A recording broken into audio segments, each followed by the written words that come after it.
Who assassinated Giannis Kapodistrias, the first governor of modern Greece?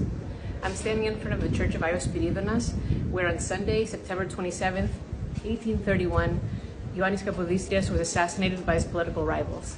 And you can even see here the mark from where one of the gunshots hit. So why was he assassinated? Well, Kapodistrias was killed by Konstantinos and Yorgos Mavromichalis, who were members of the influential Mavromichalis family from Mani.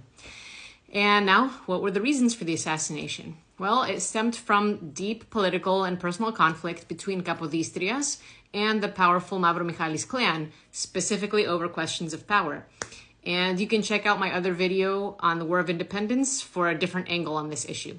Anyway, Kapodistrias attempted to build a strong centralized state, which meant bypassing or directly challenging the autonomy and power of local warlords and influential families, especially in regions like Mani, who had a long tradition of independence and actually fought for the War of Independence against the Ottomans. So one of the major sparks between these two parties was the arrest and imprisonment of Petro Bey, or Petros Mavromichalis, who is the head of the Mavromichalis family, and he was a former leader of the Greek War of Independence.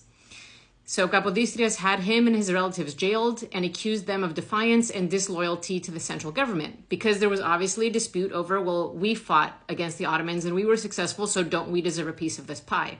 So the Mavromichalis family saw Kapodistrias' actions as not only political suppression, but also as a personal humiliation. And if you know anything about Maniates, they're known for revenge and for blood feuds. So they felt betrayed after their contributions to the Greek War of Independence and sought revenge and retribution. So on the morning of September 27th, 1831, as Kapodistrias was walking to the church of St. Spiridona in Nafplio, Konstantinos Mavromichalis shot him, and Yorgos Mavromichalis stabbed him. Kapodistrias died almost instantly. And Konstantinos was killed on the spot by the governor's guards and enraged citizens. And Yorgos ran away, but was captured and executed days later. So, what was the long-term impact of this assassination? As you can expect, this plunged Greece into chaos. Kapodistrias' efforts to create a stable Western-style state were disrupted, and civil conflict ensued. So the great powers, not skipping a beat, quickly swooped in to install their own power, and eventually, in 1832, Greece became a monarchy under King Otto of Bavaria, which was obviously imposed by the great powers, and that's a subject for an entirely different video.